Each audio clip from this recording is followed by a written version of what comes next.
दर्शकों, आज मैं सावन के इस पावन महीने में करने लायक एक चमत्कारिक और अद्भुत प्रयोग लेकर आया हूं। जैसा कि आप जानते हैं कि शिव जी की पूजा जिन जिन लोगों ने किया, सबके घर में धन धान्य की पूर्ति हुई। रावण को तो सोने की लंका ही शिव जी ने प्रदान कर दी थी। शिव जी बिना सोचे समझे कुछ भी प्रदान कर देते हैं। इसीलिए इनको आशुतोष कहते हैं, अर्धदानी कहते हैं। आशुतोष इसलिए कहते हैं क्योंकि ये बहुत जल्दी प्रसन्न होते हैं। अर्धदानी इसलिए कहते हैं कि वो बिना सोचे भक्त जो मांगता है दे देते हैं।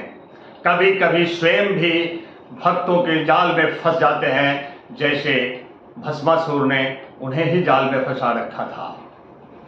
दर्शकों, आज मैं उन्हीं शिव जी, उन्हीं परम प्रतापी देवों के देव महादेव के लिए आपको एक छोटा सा उपाय बताने जा रहा हूं। अगर आपने पूर्ण श्रद्धा से इस उपाय को सावन के सभी सोमवार के दिन कर लिया तो आप निश्चय माने कि आपके जीवन में अभूतपूर्व परिवर्तन आने वाला है।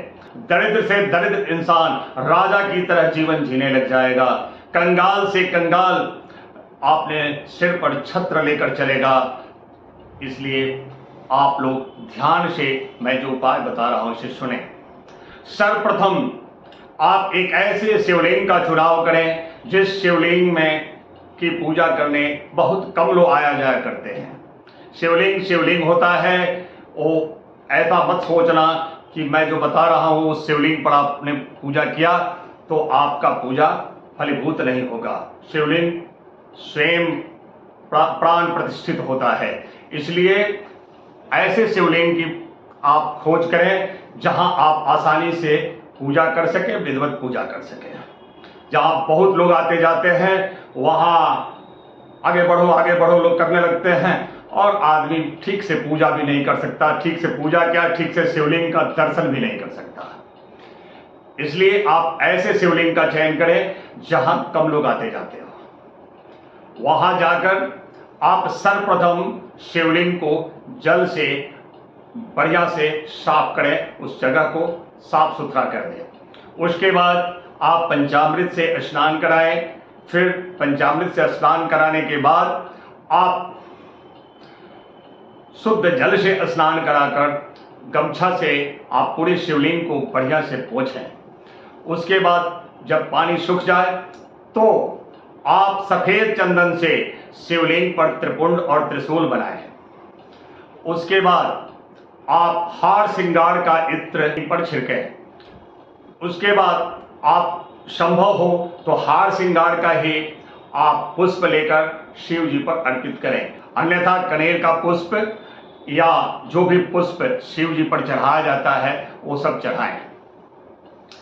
उसके बाद शिवलिंग पर आप जो भी जैसे आप नियमित पूजा करते हैं वो सब आप उसके बाद कर लें।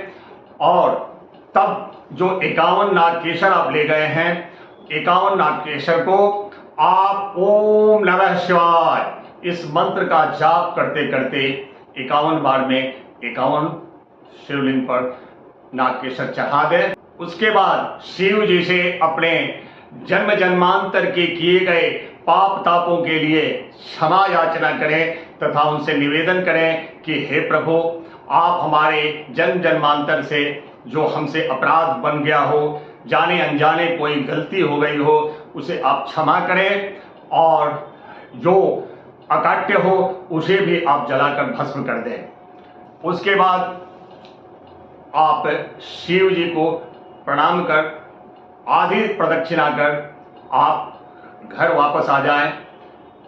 कभी भी वापस आते वक्त घंटी नहीं बजानी चाहिए, ये ध्यान रखेंगे।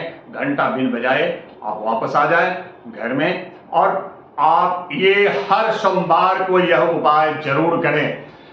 आप देखते ही देखते आप स्वयं ही सोचेंगे कि हमारे साथ क्या हो रहा है।